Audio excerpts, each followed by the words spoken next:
तो आज मैं आप लोगों के लिए सराउंडिंग द हेवन के लेटेस्ट एपिसोड को लेकर आ गया हूं। तो मुझे उम्मीद है कि आप लोगों को यह एपिसोड पसंद आएगा। तो प्लीज़ आप लोग वीडियो को लाइक कर दीजिएगा। एपिसोड की शुरुआत में इस पगोड़ा को दिखाया जाता है जिसके ऊपर बहुत ही ज़्यादा क्रैक पड़ने लगे थे क्योंकि इरफान ने यहाँ पर अपने एशियंट होली बॉडी की पावर का यूज़ करना शुरू कर दिया था, जिसकी वजह से इरफान की पावर अचानक से बहुत ही ज़्यादा बढ़ जाती है और उसके हाथों के आसपास में स्पिरिचुअल एनर्जी इकट्ठा होना शुरू हो गई थी। इसके बाद इरफान अपनी पूरी पावर का यूज़ करने लगता है जिसे दूर से ये वॉरियर भी देख रहा था और वो बोलता है, आखिरकार ये किस तरह का मैजिकल पावर है जिसके बारे में मैंने आज तक कुछ भी नहीं सुना है। इधर इस पगुड़ा को इरफान ने खुद से दूर कर दिया था और वो बोलता है, मैं तुम्हें क्रियन शॉट दूंगा जो कि पहले से ही एक साइड से टूटी हुई है। इसके बाद वह इस पगोड़ा से इस वॉरियर के ऊपर हमला कर देता है जिसे देखकर ये वॉरियर थोड़ा सा शॉक हो जाता है और वो बोलता है, आखिरकार यहाँ पर इरफान किस तरह की मैजिकल पावर का यूज़ कर रहा है।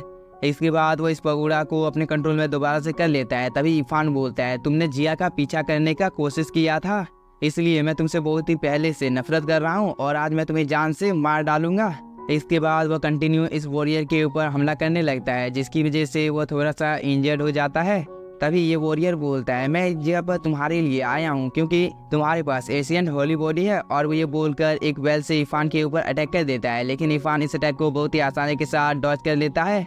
इसके बाद इस वेल से दोबारा से इस वॉरियर के ऊपर हमला कर देता है, लेकिन तभी यह वॉरियर अपने सामने इस पगोड़ा को अपेयर कर लेता है जिसकी वजह से इन दोनों के अटैक आपस में टकराते हैं। लेकिन इस वॉरियर का अटैक ज़्यादा पावरफुल होता है जिसकी वजह से यह पगोड़ा सीधे जाकर इरफान को लगने वाला था, लेकिन इरफान ने इस अटैक को डॉज कर लिया था। इसके बाद ये वॉरियर कंटिन्यू इरफान के ऊपर हमला करने लगता है, लेकिन इरफान यहाँ पर अपनी थंडर पावर का यूज़ कर रहा था जिसकी वजह से उसके सामने ये वॉरियर ज़्यादा देर तक टिक नहीं पाता है। इसके बाद इरफान कंटिन्यू इस वॉरियर के ऊपर अटैक करने लगता है जिसकी वजह से इसकी हालत बहुत ही ज़्यादा ख़राब हो जाती है। तभी इरफान अपने सबसे ज़्यादा पावरफुल मूव से इस वॉरियर के ऊपर हमला कर देता है जिसकी वजह से उसकी हालत और भी ज़्यादा ख़राब हो जाती है क्योंकि वो यहाँ पर बहुत सारे पत्थर को तोड़ते हुए नीचे की ओर गिरने लगता है। इसके बाद इरफान और एक अटैक इस वॉरियर के ऊपर कर देता है जिसकी वजह से वह सीधे ज़मीन पर आकर गिरता है और इरफान बोलता है, क्योंकि तुमने यहाँ पर आने का साहस किया है इसलिए मैं तुम्हें जान से मार डालूंगा। इसके बाद इरफान एक किक इस वॉरियर को मार देता है जिसकी वजह से वह दूर जाकर गिरता है और इस अटैक की वजह से अब वॉरियर को आ गया था बहुत ही ज़्यादा गुस्सा, इसलिए वो यहाँ पर एकदम पागलों की तरह हंसने लगता है और वो बोलता है, इरफान तुम्हारा एशियन होली बॉडी सच में काम कर रहा है, इस चीज़ को देखकर मैं बहुत ही ज़्यादा खुश हूँ। इस बात को सुनकर इरफान थोड़ा सा शॉक हो जाता है और वो बोलता है, आखिरकार तुम कौन हो। लेकिन ये वॉरियर कुछ भी नहीं बोलता है और वो अपने मास्क को निकाल देता है, जिसके बाद उसकी बॉडी के अंदर से बहुत सारे टेंटिकल बाहर निकल कर आ जाते हैं जो कि दिखने से बहुत ही ज़्यादा पावरफुल लग रहा था। लेकिन इस चीज़ को देखकर इरफान ने अपने स्क्रिप्चर को अपेयर कर लिया था। इसके बाद वह स्क्रिप्चर से कंटिन्यू इस वॉरियर के ऊपर हमला करने लगता है जिसे यह वॉरियर अब डॉज कर नहीं पा रहा था, इसलिए इसे आ जाता है बहुत ही ज़्यादा गुस्सा और वो अपने टेंटिकल्स की पावर का यूज़ करने लगता है जिसकी वजह से अब इरफान का टेंटिकल चाहकर भी इस वॉरियर का कुछ बिगाड़ नहीं पा रहा था। इसलिए इरफान खुद इन सभी टेंटिकल की अटैक को डॉज कर इस वॉरियर के ऊपर हमला करने के लिए जाने लगता है। लेकिन इस चीज़ के बारे में इस वॉरियर को पता चल गया था और वो अपने टेंटिकल से इरफान को पकड़ लेता है, जिसकी वजह से इरफान की हालत बहुत ही ज़्यादा ख़राब हो गई थी क्योंकि इस वॉरियर ने इरफान को बहुत ही बुरी तरह से जकड़ा था। लेकिन इरफान को कैद करने की वजह से इस वॉरियर की हालत भी बहुत ही ज़्यादा ख़राब हो गई थी क्योंकि वह बहुत ही ज़्यादा इंजर्ड हो गया था। इस चीज़ को देखकर इरफान बोलता है, तुम मुझे इस जगह पर कैद करने के लिए अपनी जान भी दे सकते हो क्योंकि तुम खुद अपनी हालत को देख सकते हो, अगर ऐसा ही कुछ देर तक चलता रहा तो तुम्हारी मौत इसी जगह पर हो जाएगी। इस पर ये वॉरियर बोलता है, लाइफ एंड डेथ सबके नसीब में लिखा हुआ होता है, इसीलिए मैं मरने से यहाँ पर क्यों लड़ूं, क्योंकि मुझे किसी भी हालत में तुम्हें हासिल करना है, चाहे इस चीज़ के लिए मुझे कितनी भी बड़ी कीमत चुकाना क्यों ना पड़े, मैं कीमत चुकाने के लिए तैयार हूँ। इसके बाद ये वॉरियर अपनी एनर्जी को एक जगह पर इकट्ठा कर लेता है जिसकी वजह से उसे बहुत ही ज़्यादा प्रॉब्लम हो रही थी, लेकिन वो हार नहीं मानता है और उससे इरफान के ऊपर हमला कर देता है क्योंकि वो यहाँ पर अपने पैलेस को अपग्रेड करना चाहता था। इसके बाद यह अटैक सीधे जाकर इरफान को लगता है जिसकी वजह से इरफान की बॉडी में बहुत सारे बदलाव होना शुरू हो गए थे और साथ ही इरफान की आंखों का कलर भी चेंज होने लगता है और इसके बाद वो अपने कॉन्फिडेंस को खो देता है। तभी हम लोगों को कुछ लोगों को दिखाया जाता है जिसे कोई बहुत ही बेरहमी के साथ मार रहा था और इन सब चीज़ों को इरफान अपनी आंखों से देख रहा था। तभी हम लोगों को इस वॉरियर के पास्ट की कुछ मेमोरी को दिखाया जाता है जहाँ पर उसका मास्टर उसे अपने पास बुलाकर उसे बताने लगता है कि आज से तुम मेरे सर्वेंट हो, क्योंकि तुम्हारी पत्नी का मौत हो चुका है और उसके मौत का बदला मैं तुम्हारे लिए लूँगा। इसके बाद हम लोगों को उस समय का टाइम दिखाया जाता है जब इस वॉरियर ने इरफान और जिया के ऊपर अटैक किया था और इस वॉरियर ने जितने भी लोगों को मारा था ये सब कुछ इरफान अपनी आंखों से देख पा रहा था।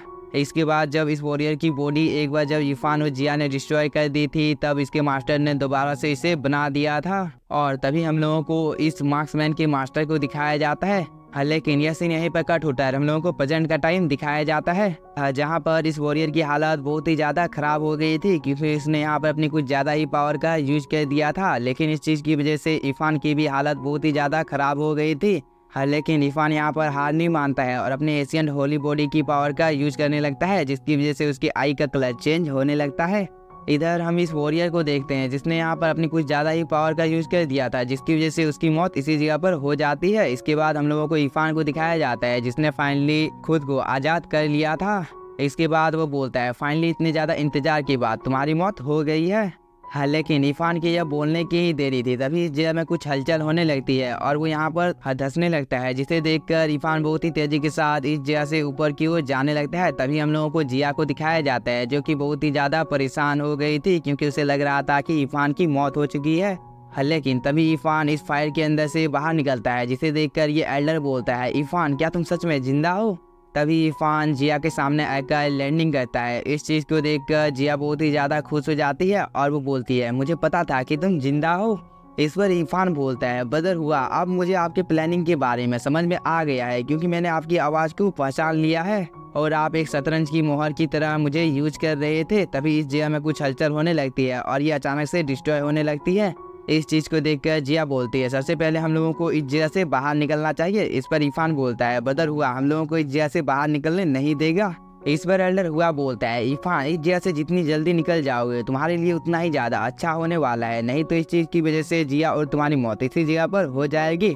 तभी इस फायर वैली के अंदर से बहुत ही अमाउंट में एनर्जी निकलती है जिसकी वजह से जिया की हालत बहुत ही ज़्यादा ख़राब हो जाती है। इस चीज़ को देखकर इरफान जिया को संभालने लगता है। तभी एल्डर हुआ अपनी जगह से गायब होता है और वो इरफान को बोलता है इरफान अगर तुम इस जगह से बचकर निकल जाते हो तो हम लोगों की मुलाकात दोबारा से होगी। इसके बाद हम लोगों को कुछ देर बाद का टाइम दिखाया जाता है जहाँ पर फायर वैली के अंदर से बहुत ही अमाउंट में एनर्जी निकल रही थी। तभी इरफान और जिया इस जगह पर आ जाते हैं और इरफान बोलता है आखिरकार इतने लंबे इंतजार के बाद यह चीज़ ख़त्म हो गई है। तभी जिया इरफान को बताने लगती है कि अब से मैं हमेशा तुम्हारे साथ रहूंगी क्योंकि मेरी चाची मेरे सुरक्षा को लेकर कुछ ज़्यादा ही चिंतित रहती है और इरफान अब से मैं तुमसे वादा करती हूँ मैं तुम्हें कभी भी जान से मारने की धमकी नहीं दूंगी। इस पर इरफान बोलता है तो मैं तुम्हें एक हकीकत के बारे में बता देता हूँ अगर तुम मेरे साथ आना चाहती हो तो मैं तुम्हें वो सभी चीज़ें प्रोवाइड नहीं कर सकता हूँ जो कि एक अमीरों के शौक होते हैं।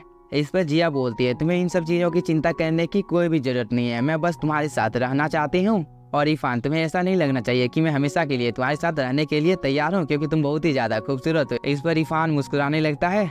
इसके बाद इरफान जिया को बताने लगता है कि मैं नॉर्थ रेलम में ट्रैवलिंग करने के लिए जाने वाला हूँ, इसलिए हो सकता है कि मैं उस जगह पर तुम्हारा ख्याल नहीं रख पाऊँ। इस पर जिया बोलती है तुम्हें इस चीज़ की चिंता करने की कोई भी जरूरत नहीं है क्योंकि मैं खुद अपना ख्याल रख सकती हूँ। इस पर इरफान और कुछ जिया को बताने ही वाला था लेकिन तभी जिया इरफान को शांत कर देती है और वो बोलती है तुम्हारी जो भी कंडीशन है मुझे वो सभी स्वीकार है क्योंकि मुझे हर हालत में तुम्हारे साथ रहना है चाहे कुछ भी हो जाए, लेकिन मैं तुम्हारा साथ कभी भी नहीं छोड़ूंगी। इस पर इरफान बोलता है तो ठीक है हम लोगों के बीच में यह सौदा तय रहा है। इस बात को सुनकर जिया बहुत ही ज़्यादा खुश हो जाती है और वो यहाँ पर नाचने लगती है। इस चीज़ को देखकर इरफान भी बहुत ही ज़्यादा खुश हो जाता है। लेकिन इसी के साथ हम लोगों का यह एपिसोड हो जाता है खत्म। अगर आप लोगों को नेक्स्ट एपिसोड चाहिए तो आप लोग कमेंट कर मुझे बता सकते हो और अगर आप लोगों को वीडियो पसंद आया होगा तो चैनल को सब्सक्राइब कीजिए और वीडियो को like. Thank you for watching.